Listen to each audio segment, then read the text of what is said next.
All right, today is November the 2nd, and you are on Waking the Kraken. Hey. So, welcome to episode number 2 of our media show. Welcome to, what, did we ever name this? I don't think we came up with a name for it. Yeah, I think we called it Talking the Kraken last week. That's right. Talking the Kraken last week, yeah. Talking the Kraken.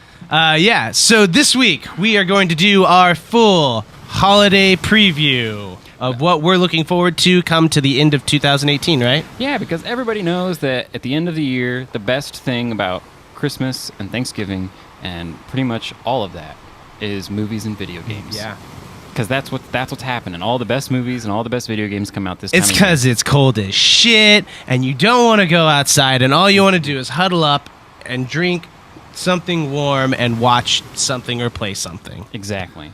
So we've got a list today. We've got our comprehensive list of movies and video games you should check out coming out this holiday season. Yeah. Why don't we start with movies? Let's start with movies. So obviously we've talked about it before, but the one that you and me are probably the most looking forward to is Bohemian Rhapsody. Yes. The Queen docudrama. By Bryan Singer. Yeah. Director Bryan Singer. And I am incredibly excited to see this. I saw a preview of it the other day. Maybe we can show it right here, but it's the one where they're doing the We Will Rock You, like they're trying to talk about band participation. That made me super stoked to see. Yeah, I'm definitely really excited about this movie, and there's like a lot of really good hype behind Rami Malek and his performance, and the other guys, and I don't know, just the Queen had so much involvement with this, like the band, that like it makes me feel like there's almost no way they could have done this in a poor way. Kind of like how like Harry Potter were excellent movies because J.K. Rowling was part of it the whole time. Right, absolutely. And that comes out actually today, if you're watching this, November 2nd. November the 2nd. Also, the one that I'm really looking forward to, because it looks over ridiculous, J.J. Abrams' new movie, Overlord. Overlord? Have you heard of Overlord? I'm not positive. It's the new film that takes place about Americans that are in Nazi Germany fighting mutant Nazis. Oh. Nazi experiments gone awry. They're now fighting human Americans. That's funny. I've not heard of this. It looks ridiculous. It's the idea. It's the perfect idea for me of a hyper ridiculous sci-fi notion film. Okay, so I'm into it. Is it kind of like you mean kind of like how like Starship Troopers is like hyper ridiculous? Less so in like the funny manner. I think it's more of like the closest thing. Obviously, also involves Nazis. Like, did you ever see Iron Sky? Where it was the Nazis come back from the moon and then right. Yeah. Yes, yeah. So I did like watch that. Anything with Nazis that isn't really what happened to Nazis is my over ridiculous like sci-fi kind of. Fair enough. And when does that come out? It comes out. I think it comes out the same day today. Oh, okay. It comes nice. out on the 2nd. Yeah. And you were gonna say? Oh, that was it. Yeah. Oh, okay. Right on. Well, for my next movie, I picked Destroyer. Sorry, it comes out on the 9th. The 9th, which is next Friday, a week from today. But yeah, so I picked the movie Destroyer, which is starring Nicole Kidman, directed by Karen Kusama. Okay. It's going to be coming out on Christmas, but this is like kind of like been heralded as Nicole Kidman's like best performance to date. And the whole thing is that she was an undercover cop who goes in with a gang of like bank robbers, and or robbers of some kind, and the whole thing ends up going completely devastatingly wrong. Yeah. And she kind of grows up to be an older woman, and then when she's older, it's like her trying to like come to terms with how her life has been and some of her own demons, which I'm sure she'll have like a drinking problem or a drug problem. She'll have a crippling addiction of some sort. Yeah.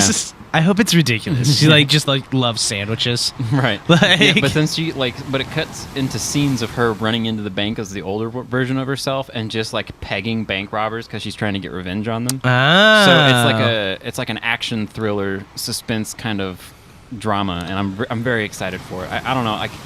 And anytime I can see an actress trying something really new, like, or an actor of any kind, like, it just makes me excited. The last thing that I have to say for movie season for the winter, is apparently the Oscar trend to try to probably rival Bohemian Rhapsody is Scotland. Apparently, is the theme because you've got Netflix that's releasing Outlaw King, who's done by the director of Hell or High Water and also stars Chris Pine, which is the Robert the Bruce movie that's coming out on the. Robert the Bruce.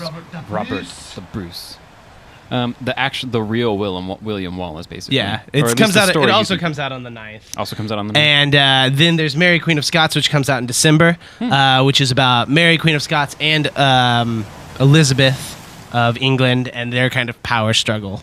Nice. Which stars, I think it's Saoirse Ronan in it, and it looks phenomenal. But it's getting a limited release, so you look for it in your favorite independent theater. What's that one called again? Mary Queen of Scots. Mary Queen of Scots. Right on. For my last one, I've got this movie called Vox Lux. It's starring Natalie Portman and Jude Law, and it's directed by Brady Corbett. It'll be released on December 7th. Basically, Natalie Portman is like she was a 13-year-old music prodigy. Mm-hmm. She becomes like a pop star. Right. And then she's like an older woman. She has her children, and she's kind of having like a comeback in the pop world. Okay. And you're kind of seeing what like being a famous pop star can do to someone's personality. And like, I don't know. It looks really cool. She's like got like a lot of like aggressive like rage and attitude, kind of like throwing fits, kind of I don't know. Sure. Just like what you'd imagine someone trying to like make it again kind of would be like. Yeah, and just like the makeup job and like the way she's like portraying herself, and also the music's going to be done has got original music by Sia. Yeah. And she's probably one of the best pop stars around right now in my mind. Like, yeah. I just think she's got such a good voice, and she's a really good songwriter. No, so yeah. I'm just excited for the music in the movie. Absolutely. Yeah. And that's Vox Lux. I'm also really into music movies right now because you have a bunch of them coming out. Did you see the new Lady Gaga film with I still like Bradley Cooper? Chloe said it was amazing. Like she was like, it's so good.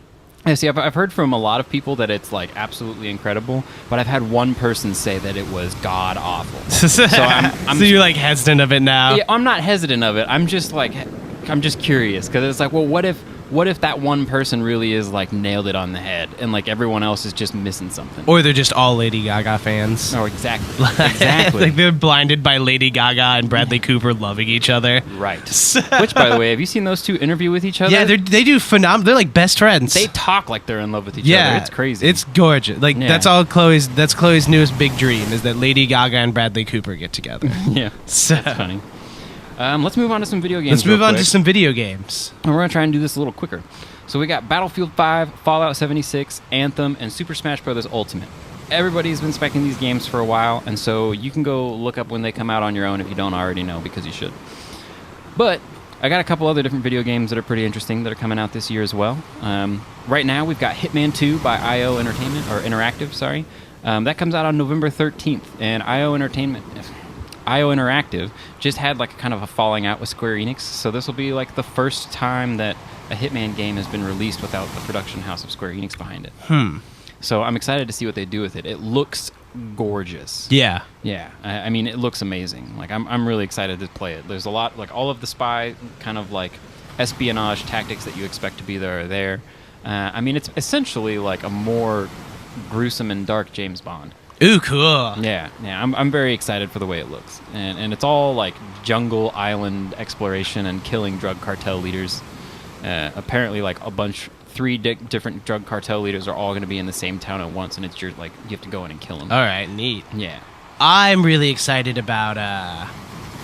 Well, obviously everyone's been playing it, but I really want to play Red Dead Redemption 2. I do too. It looks so good. It looks so good. I've been watching the Rad Brad play it like in my spare time recently, and I was like, it's like I've only watched like one episode of it so far, so I don't know really anything. But it's so cinematic, it's so gorgeous that I've seen so far. Yeah, and I think it's going to be my distraction from Westworld while Westworld is gone for a minute. Like I'm just gonna play that just to like have my Westworld fantasy. Totally. Dude, like some of the details in that game are kind of mind blowing. Like like if you're hunting a deer, like if you shoot it too many times, then like the pelt will be worthless and you can't sell it. Yeah. Or you'll ruin the meat, and so you can't sell it or eat it. It looked and just the snow in the first scene you see like they're in a snowstorm, and just the snow alone is gorgeous. Interesting. I know my brother just picked that game up, so I'm gonna have to bum him and run over there and like make him play it with me. Yeah. The next game that I picked was this game called The Forest that's going to be coming out on November 6th, and it's by In Night Games. What's really exciting to me about this one is that it's kind of like a survival horror game, and it's got kind of the like Silent Hill 2 style kind of body horror enemies where like you'll see things that are like just like 6 different human legs compiled together, just like chasing after you. And it's like all really creepy. But like the whole idea is it's like you and a handful of people are trapped in this forest that's like haunted with these like monsters and people. And you're just running around trying to survive, and like you eventually find caves and things like that, and like you and the people around you can like work together to cut parts of the forest down and build like a settlement. Right. And all sorts of really interesting things. It just looks like a really unique kind of survival horror game experience that hasn't been put out yet. Awesome. Yeah. And that's November 6th. Nice. Outside of that, I think Minecraft should be getting its new update soon. Oh, yeah. So that's not a new game. No. You've known for forever how much I want to talk about Minecraft. So I thought I'd sneak it in right now. But yeah, so Minecraft's going to be new. It looks amazing. They just did Play Together for most of it. So like if you have an Xbox and a PC or an iPhone, I think you're going to be able to play all together with each other in all one world. The only one I think it excludes is like PlayStation 4. Right. They'll probably work on that soon. I'm sure they are. So... It'd be silly of them it looks so good, and I'm so excited. What's one of the other new things that's coming up with this update? It's the Villagers and Pillagers. That's right, Villagers and Pillagers. Yeah, where you're going to have the random marauders walking around with their evil beasts, like destroying villages and stuff. I actually just got to play Minecraft for the first time in a long time. I got to play the Aquatic, and the Aquatic is awesome. Like, the Aquatic was great. That came out last year. We talked about it. Also, one thing that our media show is missing at the moment is we've actually now been in the media for 1 year. Yeah. This is our 1 year episode. 1 year, baby. So 1 year ago, I was complaining about what not to wear for a Halloween costume, and now look at us. We get up early. At least I for get the up most earlier. part, I get up early. Yeah. Things are so different. Yeah, there's like millions more things that we're working on than just one podcast. That's true. That is weird. We have merch now, which is something I never would have thought that we had. Yeah, merch. Check it out. Yeah, congratulations, man. It's been fun. 1 year. And I feel like the entire time has been like this like constant buildup of us being like, oh, what if we did this? What if we did this? What if we did this? And now we're here and we've got like so much shit to do. Yeah. But like at the same time, I just feel like we've really... I'm really proud of what we've done so far, just in 1 year. Like, absolutely. Regardless of how many people are watching, I've had a lot of fun making it. I mean, we've definitely have more people watching now than we did when we 1 year ago. Exactly. And that's the best part. And that is the best part. That's the best part, yeah. We have people that we don't know listening to us. Our moms don't have to listen to it anymore and tell us they listen to it. That's true. They don't have to. Oh, and to round this one out, because there was one more thing I wanted to mention. Right on, yeah, I'm sorry. I got us distracted. It's all right. PlayStation Classic Console is going to be coming out on December 3rd. It's going to be a $99.99 version of the original PlayStation 1, except it's 40% smaller, and it has everything that looks exactly the same, but it's going to come preloaded with 20 games. Is Spyro one of those games? Spyro is not going to be one of those games, and I think the reason for that is because they're getting ready to release the remastered trilogy of Spyro games for the PlayStation 4. Yeah. So that's all I wanted. I'm pretty excited about that. Spyro and HD, all three of them. Spyro sounds awesome. Right? But it's going to include games like Final Fantasy VII, obviously. Cool. Twisted Metal, which is a PlayStation classic. Yeah. Metal Gear Solid, another amazing classic PlayStation game. And then Tekken 3. There's a whole lot of games that I would have liked to have been on there that aren't going to be on there. Like, for instance, there's not going to be any Spyro games. There's not going to be Crash Bandicoot. There's not even going to be a Tomb Raider game, which that was kind of their thing. Yeah, you'd think they'd have at least one Tomb Raider on there. But I think a lot of it just ended up having to do with them trying to figure out how to finagle what they were allowed to and were not allowed to use. Sure. And just preloaded. Well, and doesn't PlayStation have a bunch of different companies that make PlayStation games? It's not like Nintendo, which controls all of their games and all of their like all the characters in Nintendo is owned by Nintendo, who also makes Nintendos. Right. Yeah. And whenever you get into the Sony stuff, you got a whole lot more. Like you have Sony Interactive, which is the main one, obviously, right? But they're usually the ones who are they get the first title screen on every game, period, because it's on their console. Right. But then you have like Havoc Games, I know is pretty popular, and then you've got Activision, you've got like EA. Yeah, and then you've even got Square Enix, like we were talking about earlier, and Capcom. and a whole plethora. So you have to like subsidize all of those, which probably makes it. That's probably where the streamline of this also comes in. Exactly. It's just like, that sounds right. But regardless, it looks really cool, and I'm pretty excited about it. And you get 2 of those original PlayStation 1 controllers, which introduced the quad shoulder buttons, which was like mind blowing to me when I was a kid. Well, yeah, I mean, you have to, because did you ever play Metal Gear Solid 2, where you have to unplug the one and then plug it into the second one when you're fighting the psychic guy? Yeah, because he can tell what you're doing. So you have to plug it into the other controller like port so you can play it, so he doesn't know what you're doing. It's amazing. That was the worst thing to try to figure out. I remember I played it for forever, and I think 5 years down the road, my friend told me about that. Of course. I was like, "Are you kidding me?" Mm-hmm. You know what's really upsetting about that? If you just like open the manual, it tells you that. Yeah, I know. Yeah, I know. I found that out a lot later too. Like I played that game I was a little kid. I couldn't really get past him, and I couldn't beat him. And it took me until, again, being an adult. Yeah, and then someone's like, "Oh yeah, did you know all you had to do was unplug it?" And you're like, "Damn it." Actually, what I ended up doing was I was like thinking about buying the game, and like they had a copy with the manual at the used game place I was at, and I was like looking through the manual, and I was like, "What the fuck?" And that's how I found out about it.